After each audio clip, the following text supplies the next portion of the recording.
Thank you, Mr Speaker. Australians deserve affordable energy and responsible emissions reduction, and the Coalition believes we can do both, but affordability must come first. This is what families and businesses in my community tell me every day.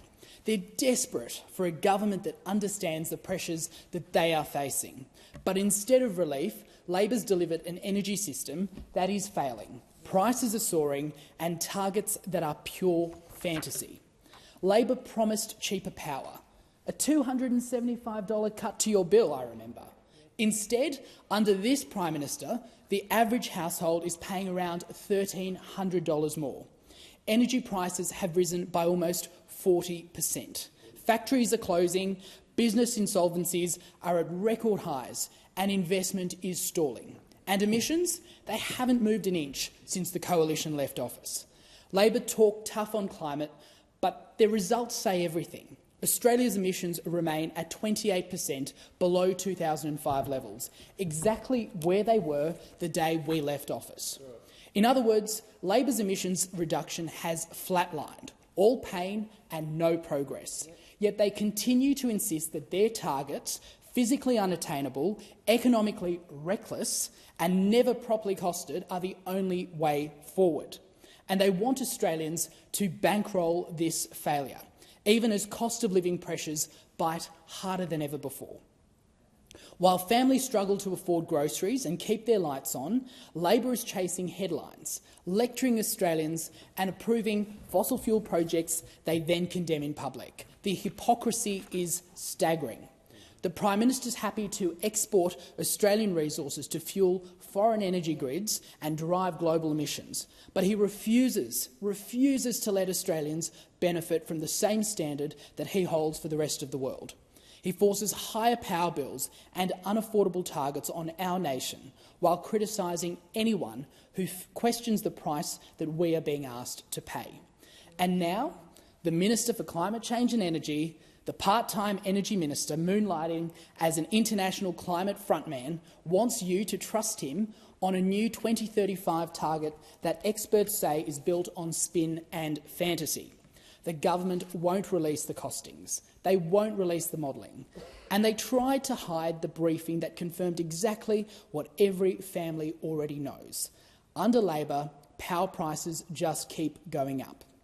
Australians have been let down. They deserve better than slogans, secrecy and promises that never materialise. And that's why the Coalition has put forward a new energy plan, a practical plan to bring down costs, strengthen reliability and responsibly reduce emissions. Our plan focuses on results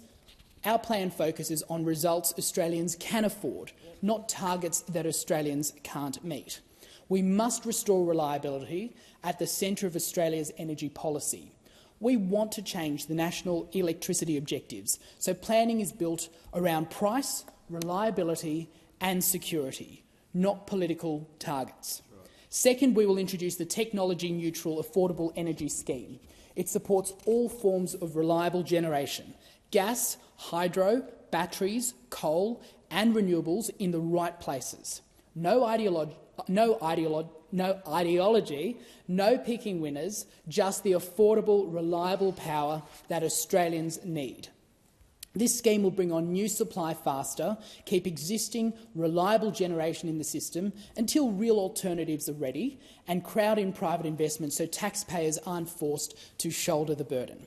Third, we will support more gas supply, fix regulatory delays and ensure Australian consumers aren't left behind in their own market.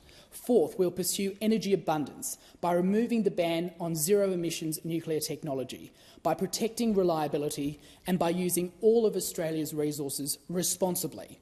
And finally, we will reduce emissions year on year in line with the Paris Agreement through technology, choice, energy abundance and industry-led innovation, not through taxes, mandates or punishing families and businesses.